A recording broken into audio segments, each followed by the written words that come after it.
Right. இயேசுவின் நாமத்தினாலே இயேசுவின் பிறப்பை குறித்து ஏன் இவ்வளவு தூரம் எல்லா பகுதியிலும் கொண்டாடுகிறார்கள், இயேசுவின் பிறப்பை குறித்து பேசுகிறார்கள்?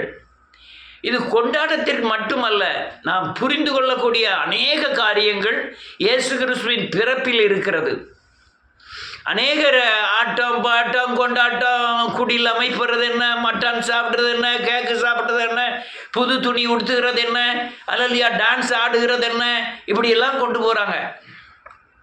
ஆனால் கிறிஸ்துவம் கொண்டாட்டம் தான். ஆனால் அது எல்லாமே மாம்சத்துக்குரியவைகள். நாம் ஆவிக்குரிய காரியங்களிலே கிறிஸ்துவத்தை கிறிஸ்துவின் பிறப்பை கொண்டாட வேண்டும்.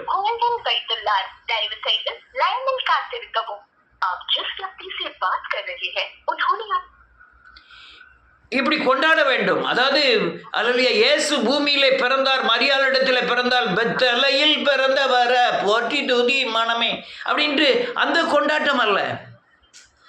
இது ஒரு பெரிய சகாப்தம். அதாவது ஒரு மனித வாழ்க்கையில இரண்டாய் பிரிக்கக்கூடிய ஒரு தன்மை. அதாவது இந்த பூமிக்குரிய மனுஷனை ராஜ்யத்துக்குரியவனாய் மாற்றும்படியாய் கிறிஸ்து அது பிறந்தார். அதான் கிமு வைத்திருக்கிறான். அதனால நன்றியோடு கூட துதிக்கிறேன். பழைய அல்லையா கிறிஸ்து பிறப்புக்கு முன் நியாயப்பிரமாணம், சட்டங்கள், அல்லையா நியமங்கள், கற்பனைகள், கட்டளைகள் இருந்தது. அது மனிதனை குற்றவாளியாய் தீர்த்து அதை பாவியாய் அது தீர்மானம் செய்தது. அந்த சட்ட திட்டங்கள் என்னை குற்றவாளியாய் மாற்றியது. ஆனால் நான் பிரமாணத்தின்படி ஒரு மனிதனால் நடக்க முடியாது என்பதை சுட்டி காண்பித்து நான் பாவியான மனுஷன் என்று இரட்சகரை தேடிக்கொண்டிருந்தார்கள். அதை ரட்சிக்கும்படியாக தான் இயேசு கிறிஸ்து அல்லேலூயா பூமியிலே பிறந்தார். நீ இதெல்லாம் நான் ஏன் சொல்றேன்னா, நீ இயேசுவின் பிறப்பை குறித்து சரியான புரிந்து கொள்ளுதல் வேணுங்கிறதுக்காக தான் சொல்றேன். அல்லேலூயா, அதுக்காக பிறந்தார். உங்களை பரலோக ராஜ்யத்திற்கு ஆயத்தம் படியாக பிறந்தார். நான் அப்படியே ஒரு எழுதணும்ட்டு புக் எடுத்தேன், அது நோட் எடுத்தேன், நேரம் இல்லை. பாவம் எவ்வளவு கொடிய தன்மையுடையது என்பதை அநேகர் அறியாதிருக்கிறார்கள். பாவத்தை குறித்து தெளிவு இருந்தால் தான் அதிலிருந்து விடுதலையாக வேண்டும் என்ற தேவை, அந்த தேவை உங்களுக்கு வெளிப்படும். இந்த பாவம் அல்லேலூயா மரணத்துக்கு ஏதாவது பாவம் உண்டு, மரணத்துக்கு ஏதாவது அல்லாத பாவம் உண்டு. உன் மாம்சத்தின் சரீரத்துக்கு விரோதமாய் செய்த யாவும் மரணத்துக்கு, ஆவியாத்மா சரீரத்துக்கு விரோதமாய் செய்கிற எல்லா பாவமும் மரணத்துக்கு ஏதுவான பாவங்கள். அது தேவனுக்கு விரோதமாகவே செய்யக்கூடிய அந்த பாவம். அதான் சங்கீதத்துக்காரன் சொல்லும்போது, தேவரீர் உமக்கு விரோதமாகவே நான் பாவம் செய்தேன் என்று சொன்னான். பாவம் எத்தகையான கொடிய தன்மையுடையது என்றால், பரிசுத்தரை இறங்கி வர பண்ணி சிலுவையிலே அல்லேலூயா கடைசி சொட்டு இரத்தம் வரை சிந்தும்படியான தண்டனையை கொடுக்கக்கூடிய அல்லேலூயா பாவத்தின் சக்தி. நல்லா புரிஞ்சுக்கணும். மனுஷன் சாகிறது வேற, தேவனே இறங்கி உலக வானத்தையும் பூமி படைத்த தேவனே இறங்கி இந்த பூமியில சிலுவையிலே அறையப்பட்டு தண்டனையை ஏற்றுக்கொள்ளக்கூடிய அளவுக்கு ஒரு கொடிய சக்தி உடையதுதான் பாவத்தின் தன்மை. அது மரணத்தை பிறப்பிக்கும்னு வேதம் சொல்லுது. சரீர நெருக்கங்கள், மரணம்.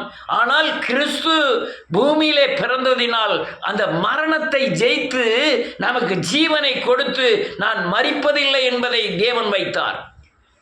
அதுக்காக தான் இயேசு கிறிஸ்து பிறந்தார்.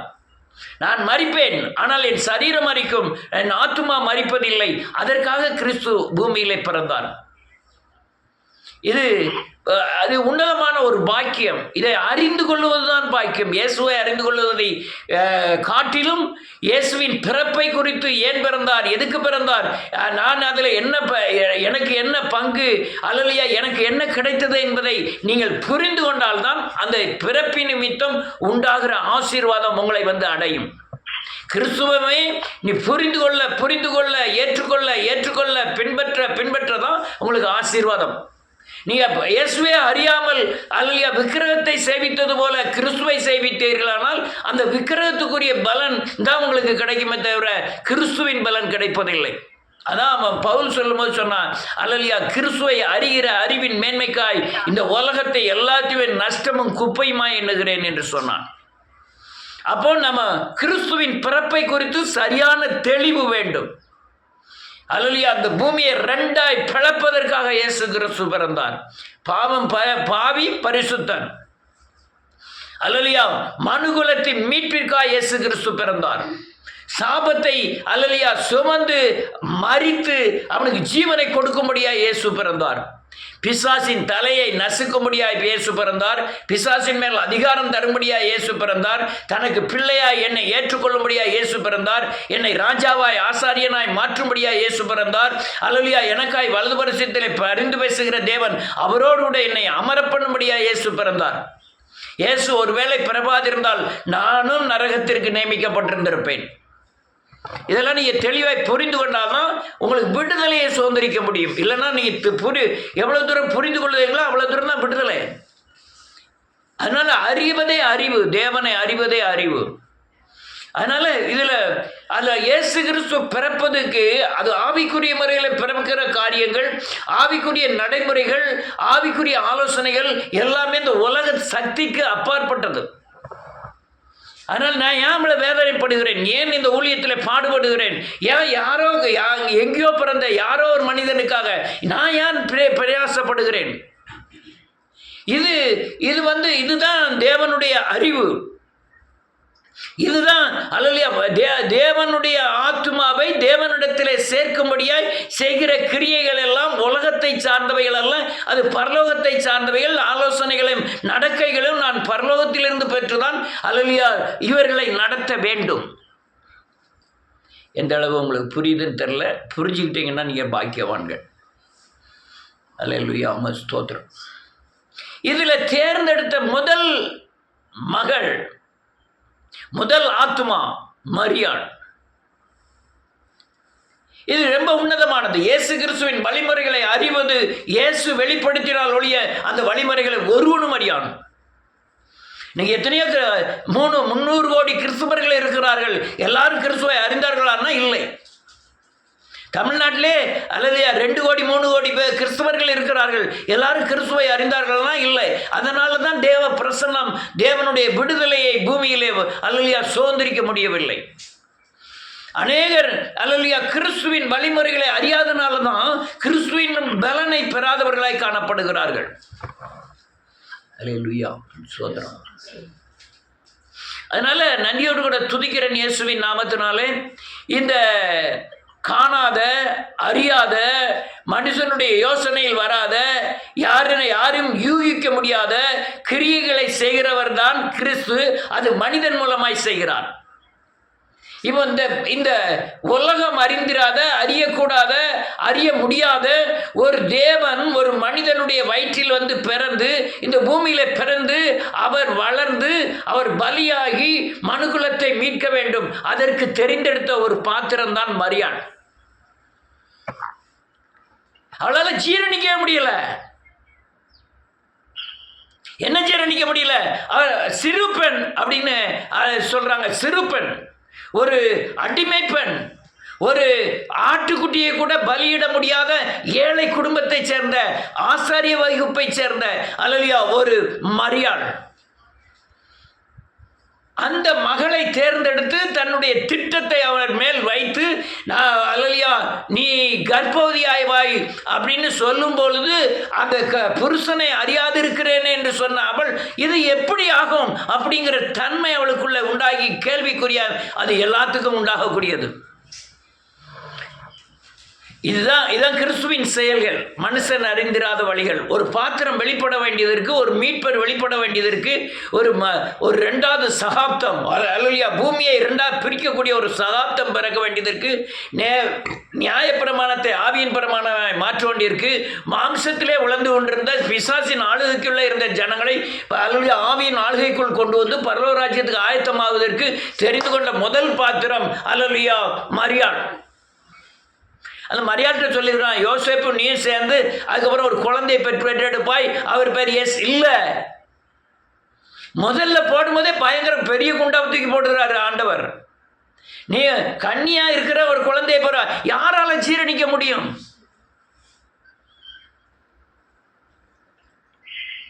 இது ஒரு பெரிய காரியம். இதுக்கு அடுத்தால தேர்ந்தெடுத்த மனுஷன் தான் யோசேப்பு, இயேசுவின் தகப்பனார், சூசையப்பர். சூசையப்பர் யாரு? சூசையப்பர். நான் கொஞ்ச நாள் சூசையப்பரை வணங்கினேன், அதனால தான் அந்த ஞாபகம் இருக்கு. அல்லேலூயா.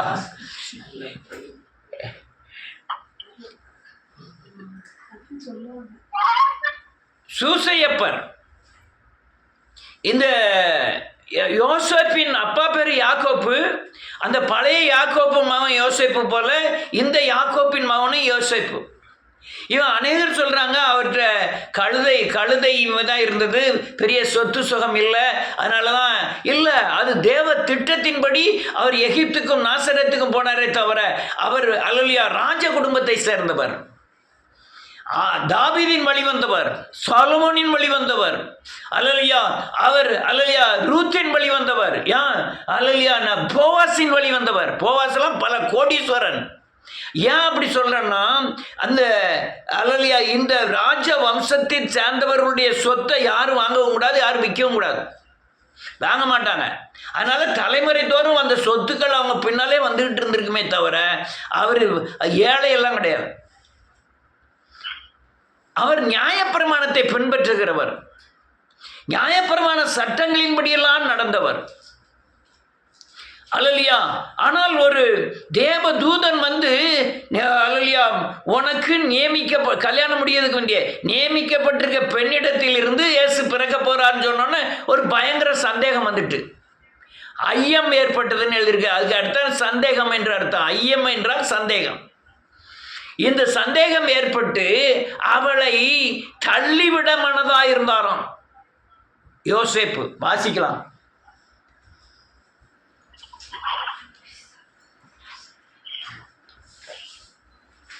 மத்தேயு எழுதின சுவிசேஷம் 1 அதிகாரம் 16 வசனத்தில் இருந்து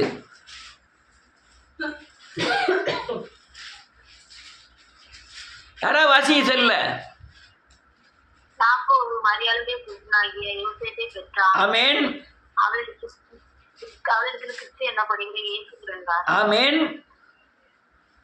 இவ்விதமாய் உண்டான தலைமுறைகள் எல்லாம் ஆபிரகாம் முதல் தாவீது வரைக்கும் 14 தலைமுறைகளும், தாவீது முதல் பாபிலோனுக்கு சிறைப்பட்டு போன காலம் வரைக்கும் 14 தலைமுறைகளும், பாபிலோனுக்கு சிறைப்பட்டு போன காலம் முதல் கிறிஸ்து வரைக்கும் 14 தலைமுறைகளுமா. ஆமென். எவ்வளவு கணக்கு வச்சிருக்கிறார் பாருங்க. அல்லேலூயா. ஆபிரகாம் முதல் தாவீது வரை 14 தலைமுறைகள். தாவீதின் முதல் ராஜாக்கள் ஆண்டு முடித்த பாபிலோனுக்கு செல்லும் வரை 14 தலைமுறைகள். அல்லேலூயா. பாபிலோன்ல இருந்து வெளியே வந்து அல்லேலூயா இயேசு பிறப்பு வரையும் 14 தலைமுறைகள். பூமியில் அதிகமாய் வாழ்ந்தது மெத்துசலா. ஆதாம்லாம் 900 வருடங்கள் வாழ்ந்தான். ஆனால் நீ நோவாவிட்டு ஆண்டவர் சொல்றாரு, மனுஷன் பூமியிலே வாழ்வது 120 வருஷம் தானே அப்படிங்கிறாரு. நீ அதை விட நீங்க மோசைட்ட போன மோசம் சொல்லாரு, அல்லேலூயா ஒரு மனுஷனுடைய ஆயுசு நாட்கள் 70 வருஷம், பலத்தின் மிகுதியினால் 80 வருஷம். அப்போ குறைஞ்சிக்கிட்டே போகுது. இந்த ஆயுசு நாட்களை பெருக பண்ண வேண்டும். ஆனால் மோசே 120 வருஷம் வாழ்ந்தார். ஆரோன் 124 வருடங்கள் வாழ்ந்தார். யோசேப்பு 110 வருடங்கள் வாழ்ந்தார். ஆபிரகாம் 175 வருடங்கள் வாழ்ந்தார். ஆனால் இந்த 80 அந்த பலத்தின் மிகுதியினால் என்பது அது சரீர பலத்தின் மிகுதியினால். ஆனால் அந்த 80க்கு அடுத்தால நீங்க வாழணும்னா கிருபையினாலதான் உங்கள் வாழ்த்து நாட்கள் பெருகுங்கிறதுக்கு தான் மோசே அத்தோடு முடிச்சு அவன் 120 வருஷம் வாழ்ந்தான். 120 வருஷம் சாதாரண அல்ல. 120 வருஷத்துல நெப மலை மேல ஏறி போகக்கூடிய அளவுல சரீரத்துல பலனுடையவனாயிருந்தான்.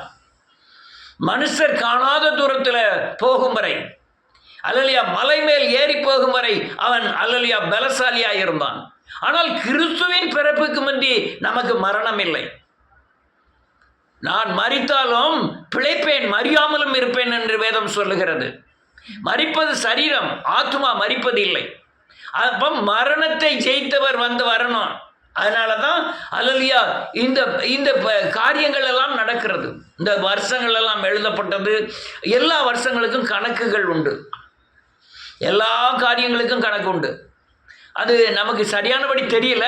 அந்த கணக்கின்படி தான் எல்லா காரியமுமே நடக்கும். நம்ம கூட்டி கழிச்சு பார்க்கறதுக்கு உண்டான ஆவிக்குரிய அறிவு இல்லை.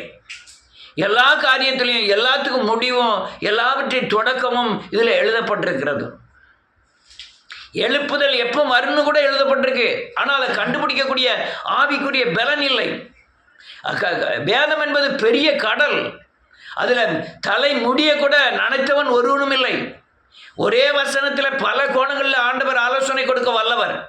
ஆண்டவர் எவ்வளவு பறந்து விரிந்து அறியக்கூடாதவராய் இருக்கிறாரோ அதே போலதான் வேதமும் மனுஷனால் அறிந்திட முடியாத ஆழ நீள அகலம் உடையது.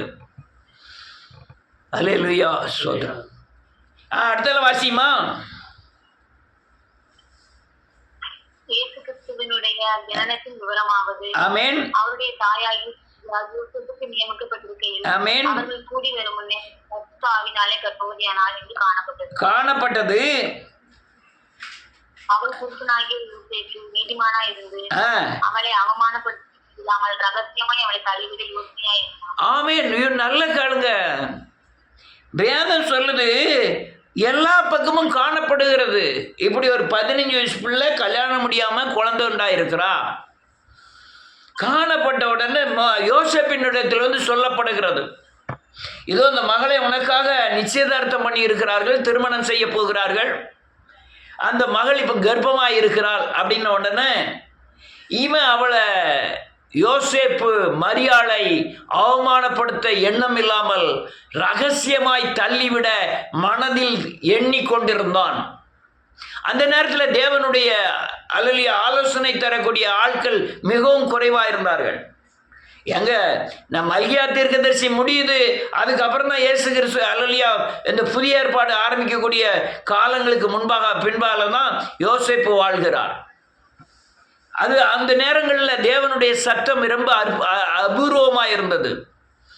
அதை அறிவிக்கிறவர்கள் இல்லாமல் இருந்தார்கள். தேவ தூதனே இறங்கி விட்டார். இறங்கி யோசேப்பின் இடத்தில் வந்து சொல்லுகிறார். என்ன சொல்றாரு பாருங்க. அடுத்த என்ன இருக்கு? அவன் இப்படி சிந்தித்துக் கொண்டிருக்கிறான். அவனுக்கு காணப்பட்டு மனைவியாகிய மரியாதை குறித்துக் கொள்ள ஐயப்படாதே. அவருக்கு உற்பத்தியா இருக்கிறது பரிசுத்த ஆவியினால் உண்டானது. நல்ல கேளுங்க. அவன் வந்து நீதிமானா இருந்தான். தேவன் பார்வையில் அவன் பயங்கரமான ஒரு நீதிமான். அதனாலதான் அவளை அவமானப்படுத்தப்படாதுன்னு நினைக்கான்.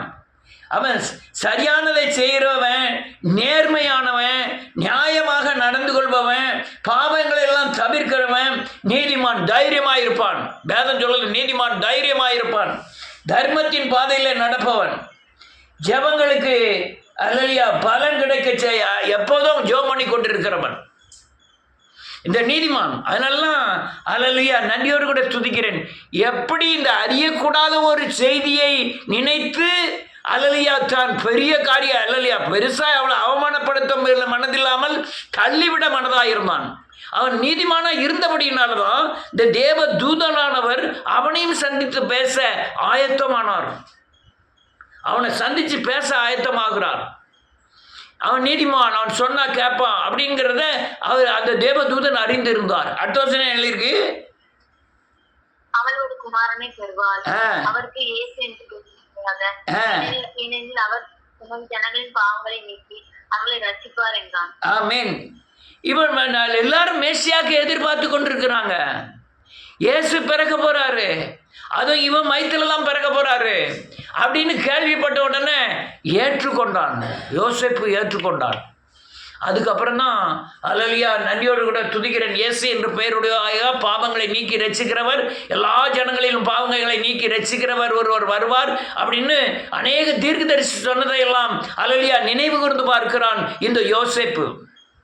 அல்லேலூயா. நன்றியோடு கூட துதிக்கிறேன்.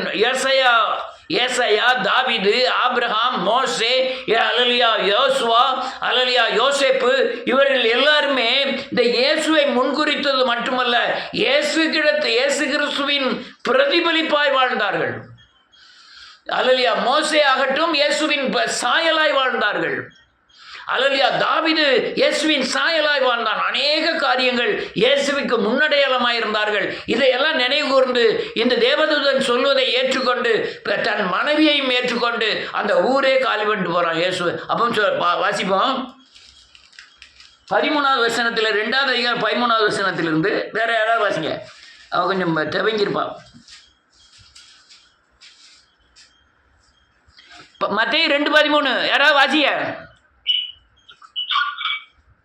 அவர்கள் போன பின்பு கர்த்தருடைய தூதன் சொப்பனத்தில் யோசேப்புக்கு காணப்பட்டு, வேறொரு பிள்ளையை கொலை செய்ய தேடுவான். ஆமென். ஆதலால் நீ எழுந்து பிள்ளையையும் அதன் தாயையும் கூட்டிக் கொண்டு எகிப்துக்கு ஓடி போய் நான் உனக்கு சொல்லும் வரைக்கும் அங்கே இரு என்றான். ஆமென். ஏன் ஆண்டவர் எகிப்துல எருசலேம்ல பிறந்தாரு அப்படின்னா, தாவீது தேவாலயத்தை பணம் கொடுத்து வாங்கி கட்டின இடம் எருசலேம். அல்லேலூயா, அது அப்பத்தின் வீடு எருசலேம். எருசலேம் தான் அப்பம் பிற்கப்பட வேண்டும். எருசலேம்ல தேவன் கொலை செய்யப்பட வேண்டும். அதனால தான் எருசலேம்ல தேவன் பிறக்கிறார். உலகத்தின் மையம் எருசலேம். அதனால தான் எருசலேம்ல பிறக்கிறார் தேவன். இந்த யோசேப்பிடத்தில் சொல்லி ஆண்டவர் சொல்றாரு, தூதன் சொல்றான், பிள்ளையை எடுத்துட்டு நீ எகிப்துக்கு போயிரு. நீங்க இவன் இல்லை, அல்லேலூயா, யோசேப்பு ஆண்டவரை கொண்டு போனது எகிப்து மட்டுமல்ல, அல்லேலூயா, தாவீது போனது எகிப்து, யாக்கோபு போனது எகிப்து, யோசேப்பு போனது எகிப்து. அல்லேலூயா, நன்றியோடு கூட துதிக்கிறேன், மோசே போனது எகிப்து தான். எகிப்துக்கும் இந்த கிறிஸ்துவர்களுக்கும் ரொம்ப சம்பந்தம் உண்டு. எகிப்து ஏன் சம்பந்தம் உண்டுன்னா, அது அடிமைத்தன வீடு. அதனால இது அடிமைத்தன வீடுகளில் கொஞ்சம் நீங்க ட்ரைனிங் எடுக்கணும். நீ கிறிஸ்துக்குள்ள இருக்கணும்னா அடிமைத்தன வீட்டுக்கு போயே ஆகணும். அதில் ஆபிரகாம் எகிப்தில் பட்ட பாடுகள், அடிமைத்தன வீட்டில் பட்ட பாடுகள், அந்த அல்லேலூயா, நன்றியோடு பார்வோன் ஏரோது ராஜா இவன் மனைவியை தூக்கிட்டு போயிட்டான். ஈசாக்கு எகிப்தில் போனதான் பஞ்சம் உண்டாயிற்று. அல்லேலூயா, ஆபிரகாம் எகிப்தில் இருக்கும்போது பஞ்சம் உண்டாயிற்று. அல்லேலூயா, கானான் தேசத்தில் இருந்து எகிப்துக்கு யாக்கோப்பு பஞ்சம் பிழைக்கிறதுக்காக போறாரு. யோசேப்பு பஞ்சத்தை நீக்கும்படியாய் போனாரு. இப்படிதான் எகிப்துக்கும் ஒரு கிறிஸ்துவனுக்கும் எப்போதும் சம்பந்தம் உண்டு. அதுக்கு நான் போகல, நேராகுது. அது எகிப்து அடிமைத்தனத்தின் வீட்டில் நீங்கள் ட்ரைனிங் எடுக்கணும். ரைட். அடுத்தால என்ன இருக்கு? அவன் எழுந்த இரவிலே பிள்ளையையும் அதன் தாயையும் கூட்டிக் கொண்டு எகிப்துக்கு புறப்பட்டு போய், ஆமென், ஏரோதின் மரண பரியந்தம் அங்கே இருந்தான். 19வது வசனம். ஏரோது இறந்த பின்பு கர்த்தருடைய தூதன் எகிப்திலே யோசேப்புக்கு சொப்பனத்தில் காணப்பட்டு, ஆமென், நீ எழுந்து பிள்ளையையும் அதன் தாயையும் கூட்டிக் கொண்டு இஸ்ரவேல் தேசத்துக்கு போ, பிள்ளையின் பிராணனை வாங்க தேடினவர்கள் இறந்து போனார்கள். நல்லா கேட்கணும். இவங்களை எகிப்துக்கு போக சொல்லிட்டு இந்த தேவ தூதன் என்ன செய்யறான்? பாராளு அந்த ராஜாவை நோக்கி திரும்புறான். ராஜா குலோசு ஆள் இறந்த பிறகு அதே தூதன் சொல்றான், நீ உன்னை கொல்ல தேடினவர்கள் இறந்து போனான். தேவன் அந்த வழி நடத்துதல் அல்லேலூயா யாருக்கு? யோசேப்புக்கு. யோசேப்பு இணங்கினதுனால தான் இந்த பிள்ளையை பாதுகாக்கும்படியான ஒரு கிருபையை செய்தார். பாதுகாக்கும்படியான மேன்மை அல்ல, கிருபை. நான் இப்போ ஊழியம் நடத்துகிறேன், பாடுபடுகிறேன், பசியாக இருக்கிறேன், அவமானப்படுகிறேன், இழக்கிறேன், இது எனக்கு கிருபை என்று நினைக்கிறேன். நான் அதை தண்டனை என்று நினைக்கல. நான் இயேசு கிறிஸ்துக்குள்ள வரும்போது நான் பீடி குடித்தேன், சிகரெட்டு குடித்தேன், தண்ணி அடித்தேன், அதில் உள்ள வேதனைகள் எல்லாமே அது கிருபை அல்ல. நான் இயேசு கிறிஸ்துவாய் பாடுபடுது எனக்கு கிருபை. இயேசு கிறிஸ்துவாய் இழப்பது எனக்கு கிருபை. இயேசு கிறிஸ்துவாய் செலவு பண்ணது எனக்கு கிருபை. அதே போலதான் இந்த யோசேப்புக்கு தேவன் கிருபை செய்து பிள்ளையை தூக்கிட்டு அங்கங்க லாந்தாரு. அதனால என்ன எழுதிருக்கு? அவன் எழுந்து வாசிங்க டக்குன்னு. அவன் எழுந்து பிள்ளையையும் வாயையும் பூட்டிக் கொண்டு ஆ, இஸ்ரவேல் தேசத்துக்கு வந்தார். வந்தான். ஆகிலும் ஆ, ஆ, ஆகிலும் அருகிலேயும் தன் தகப்பனாகிய யோசேப்பின் பட்டத்துக்கு வந்து ஆ, யூதேயாவில் அரசாளுகிறான் என்று ஆ, கேள்விப்பட்டு அங்கே போக பயந்தான். ஆமென். அப்பொழுது அவன் சொப்பனத்தில் தேவனால் எச்சரிக்கப்பட்டு ஆ, கலிலியா நாட்டின் புறங்களிலே விலகி போய் ஆ, நாசரேத் என்னும் ஊரிலே வந்து வாசம் ஆ. பண்ணினான். நசரேயன் எண்ணப்படுவார் என்று தீர்க்கதரிசிகளால் நினைக்கப்பட்டது நிறைவேறும்படி இப்படி நடந்தது. நல்லா கவனிக்கணும். தேவதூதன் சொல்லிட்டான், நீ பிள்ளைய தூக்கிக்கிட்டு எகிப்துக்கு போன்ட்டான். அவன் எழுந்து பிள்ளையின் தன் தாயையும் கூட்டிக் கொண்டு இஸ்ரேல் தேசத்துக்கு வந்தான். ஆகிலும் அங்கே எகிப்துக்குள்ள இஸ்ரேலுக்கு அர்கலாயு தன் தகப்பனாகிய ஏரதின் பட்டத்துக்கு வந்தான். யூதாவில் அரசாளுகிறான் என்று கேள்விப்பட்ட உடனே அங்கே போக பயந்தான். அப்பொழுது அவன் சொப்பனத்தில், நீ பயந்தன்னா நீ அங்கே போகாதப்பா, நான் போக சொன்னது அங்கே தான், போனாலும் நான் பாதுகாப்பேன், நீ பயந்ததுக்காக என் திட்டத்தை நான் மாற்றி கொடுத்தேன். அதனால் அவன் சொப்பனத்தில் தேவனால் எச்சரிக்கப்பட்டு, நீ கலிலியா நாட்டின் புறங்களிலே விலகி போய் நாசரேத் என்னும் ஊரிலே வந்து வாசம் பண்ணினோன். அதனால் நஸ்ரேயன் என்று எண்ணப்பட்டார். இது தீர்க்கதரிசிகளால் எழுதப்பட்டது. எல்லாமே அணுவா தேவனுடைய நடத்துதல் பூராமே யோசேப்புக்கு அறிவிக்கப்பட்டு, யோசேப்பு இந்த பிள்ளையை தூக்கிட்டு, அது பிள்ளை அல்ல, தேவன். நீ அது பிள்ளை அல்ல, நீ நினைக்கிற மாதிரி சின்ன பிள்ளை அல்ல, அவர் தேவன் பூமியிலே அவதரித்த காரியங்கள். இதெல்லாம் யார் எழுதப்பட்டிருக்கு? உங்களுக்கும் எனக்கு திஷ்டாந்தரமாக எழுதப்பட்டிருக்கு. யார் எழுதப்பட்டிருக்கு? பூமியில் உங்களையும் எங்களையும் காக்க தேவன் இப்படிலாம் செய்கிறாருங்கிறதே எழுதப்பட்டிருக்கிறது. இன்னொரு இடத்துல வாசிப்போம் யோசேப்பை குறித்து. லூக்கா எழுதின சுவிசேஷம்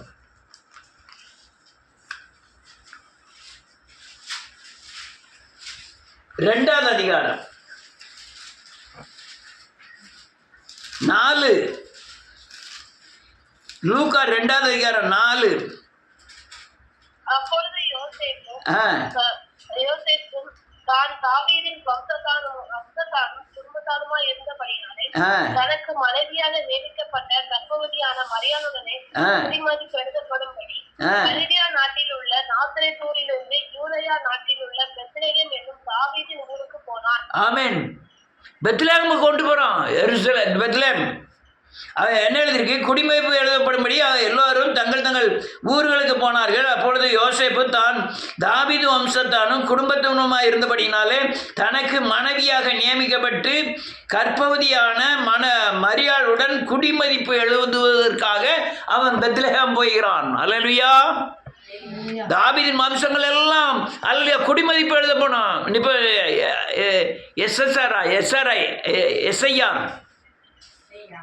எஸ்ஐஆர் நம்ம இந்தியாவில் எடுத்துக்கிட்டு இருக்காங்க. எஸ்ஐஆர் 99% எஸ்ஐஆர் எடுத்து முடிச்சாச்சு. இன்னும் 1/2% எடுக்க வேண்டியது இருக்குன்னு எடுத்துக்கிட்டு இருக்காங்க. அல்லேலூயா. குடிமதிப்பு. அதனால அவன் ஒத்துக்கிடணும், இவன் வயிற்றில் இருக்கிற பிள்ளை என் பிள்ளை தான் அப்படின்னு ஒத்துக்கிட்டு அங்கே குடிமதிப்பு எழுதுவதற்கு கொடுக்கணும். அதனால தான் இந்த காரியங்கள் இதில் எழுதப்பட்டிருக்கு. யோசேப்பு அவிவிசுவாசியாக இருந்தான்னா, இந்த சந்தேகம் போகலைன்னா, மரியாள் வயிற்றில் இருக்க பிள்ளை என் பிள்ளைதான்னு சொல்லி அவன் குடிமதிப்பை எழுத மாட்டான். அதனால தான் குடிமதிப்பு எழுத வேண்டுங்கிற திட்டத்தை தேவன் எழுதி வைத்திருக்கிறார்.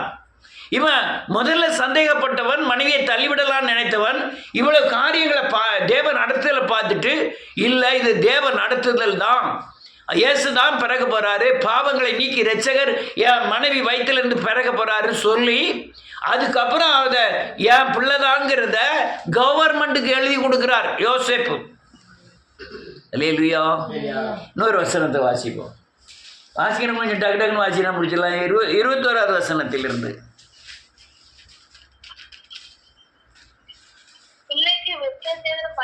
பண்ண வேண்டிய 8ஆம் நாளிலே அது கர்ப்பத்தில் உட்பவிப்பதற்கு முன்னே தேவதூதனால் சொல்லப்பட்டபடியே அதற்கு இயேசு என்று பெயரிட்டார்கள். மோசேயின் நியாயப்பிரமாணத்தின் படியே அவர்களுடைய சுத்திகரிப்பின் நாட்கள் நிறைவேறின போது முதற்பேரான எந்த ஆண் பிள்ளையும் கர்த்தருக்கு பரிசுத்தம் என்னப்படும் என்று கர்த்தருடைய நியாயப்பிரமாணத்தில் எழுதியிருக்கிறபடி அவரை கர்த்தருக்கு என்று ஒப்பு கொடுக்கவும் கர்த்தருடைய நியாயப்பிரமாணத்தில் சொல்லி இருக்கிறபடி ஒரு தோடு காட்டுப்புறாவையாவது 2 புறா குஞ்சுகளையாவது பலியாக செலுத்தவும் அவரை எருசலேமுக்கு கொண்டு போனார்கள். எவ்வளவு, அதாவது அந்த சடங்குகள் பூராமே செய்யணும்ட்டு கொண்டு வர்றாங்க. விருத்த சேதனம் பண்ணவும் பிரதிஷ்டை பண்ணவும் இந்த யோசேப்பு தான் பிள்ளைய கொண்டு போய் ஆலயத்தில் எல்லாம் பிரதிஷ்டை பண்ணுறான். அந்த அளவுக்கு தேவனை நம்ப ஆரம்பிச்சிட்டான் யோசேப்பு. வீட்டில் போய் அதுக்கப்புறம் 4 ஆண் பிள்ளைகள் இருந்தது, 2 பெண் பிள்ளைகள் இருந்தது. இயேசுநாதர் பிறந்து அந்த குடும்பத்தின் தலைவர் முதல் பிள்ளையாக இருந்தார். அந்த பிள்ளைகளை பூராமே அல்லேலூயா நன்றியோடு கூட துதிக்கிறேன் பாதுகாக்கிற பொறுப்பு இயேசு கிறிஸ்துக்கு இருந்தது. அவர் தகப்பன் தாயோடு இருந்தார். கீழ்ப்படிந்து அல்லேலூயா தகப்பன் செய்கிற தச்சு தொழிலை தானும் செய்து குடும்பத்தை பராமரித்தார். இயேசுநாதருடைய கூட பிறந்ததில் 2 சகோதரர்கள் இயேசுவுக்கு சீசராக இருந்தார்கள். அப்படிலாம் நம்ம வாசிக்கிறோம். இந்த அதுக்கு அடுத்தால நடந்த காரியங்கள் எல்லாம் அல்லேலூயா பிதாவுக்கும் மரியாளுக்கும் அல்லேலூயா அதாவது யோசேப்புக்கும் மரியாளுக்கும் இயேசு கீழ்ப்படிந்திருந்தார் அப்படின்னு வேதம் சொல்லுகிறது. அதனால் இந்த காரியங்களை தெளிவாக புரிஞ்சுக்கிடுங்க. நீங்கள் யாராக இருந்தாலும் உங்கள் மேலே இருக்கிற தரிசனம் அல்லேலூயா அநேக காரியங்களுக்கு மத்தியில் தடைபடலாம், அல்லது அது விரோதமாய் மக்கள் எழும்பலாம். நீங்கள் பார்க்கிற காரியங்கள் வேற இருக்கலாம், நடக்கிற காரியங்கள் வேற இருக்கலாம். தரிசனத்தை கொடுத்தவர் நிறைவேற்றியே தீர்வார். தரிசனம் ஒரு நாள் மாறாது. காலம் தாமதித்தாலும் அது நடக்கும்னு வேதம் சொல்லுகிறது. அதனால இந்த தரிசனத்தை நிறைவேற்றியே தீர்வார். உங்களுக்கு அவிசுவாசம் இருந்தாலும், நீங்கள் உருவாக்கப்படாமல் இருந்தாலும், நீங்கள் தேவனுக்குள்ளே நடந்துக்கிட்டு இருந்தீங்கன்னா உங்களை எப்படியும் கடைசி கால எழுப்புதல் சத்தியங்களில் பயன்படுத்தியே தீர்வார். உங்கள் மேலே இருக்கிற திட்டமும் அல்லேலூயா உங்களோட அழைப்பும் மாறாதவைகள். நீங்கள் ஏதோ ஒரு சபையில் இருக்கலாம், அல்லேலூயா நீங்கள் சர்ச்சையே போகாமல் இருக்கலாம், இயேசுவை ஏற்றுக்கொண்டவர்களாக இருக்கலாம். நீங்கள் போக போக கர்த்தர் உங்களை எப்படியும் எடுத்து தேசத்தில் பயன்படுத்துவார். அவர் திட்டம் ஒரு நாளுமே மாறாது. நான் பழைய ஏற்பாடில் அநேக காரியங்களை வாசிக்கும் பொழுது ஒரு காரியமாவது சத்தியத்தை விட்டு மாறினதே இல்லை. குறிப்பிட்ட நான் அதாவது இந்த அல்லேலூயா எகிப்திலிருந்து ஜனங்களை பிரித்து கொண்டு வந்ததின் எண்ணிக்கை 6 லட்சம் பேர். ஆனால் வனாந்தரத்தில் எல்லாருடைய சவங்களும் விழும் என்று ஆண்டவர் சொன்னார். அப்படியே சவங்கள் எல்லாம் விழுந்தது. 6 லட்சத்தில் மிஞ்சினது 2 பேர் தான். ஆனால் அடுத்தால எகிப்துக்குள்ளே போனவங்க 6 லட்சம் பேர். எவ்வளவு பிரித்தெடுத்தாரோ வனாந்தரத்தில் அவ்வளவு பேர் மாண்டு போனாலும் அவர் எகிப்தில் கொண்டு போனது அந்த அல்லேலூயா 6 லட்சம் பேர். இதே மாதிரி ஒவ்வொன்றுக்கும் ஒரு கணக்குகள், அவர் சொன்ன வார்த்தைகள் நிறைவேறியது எல்லாமே இருக்கிறது. வானத்திலிருந்து அப்பத்தை வர்ஷிக்க பண்ணினார். அந்த அப்பம் தான் இயேசு கிறிஸ்து. இவர் பலியாக பிறந்தார். பலியாகி தன் சரீரத்தை பிட்டு அப்பமாய் மாற்றி நம்மை விடுதலை ஆக்கி இருக்கிறார். அதனால் யோசேப்பை போல எத்தனை பேர் சந்தேகம் உள்ளவர்களாக இருந்தாலும், தரிசனத்துக்கு விலகினவர்களாக இருந்தாலும், தரிசனத்தை ஏற்றுக்கொள்ளக்கூடிய ஆவிக்குரிய பலன் இல்லாதவர்களாக இருந்தாலும், தேவ தூதனை கொண்டு உங்களுக்கு யோசேப்புக்கு விலக்கி நடத்தினது போல, காரியங்களை போதித்து நடத்தினது போல, காலங்கள் வரும்பொழுது எல்லா காரியங்களையும் போதித்து அவர் உங்களை எழுப்புதலுக்கு நேராக நடத்துவாராக. கர்த்தர் உங்களை ஆசீர்வதிப்பார். எல்லாரும்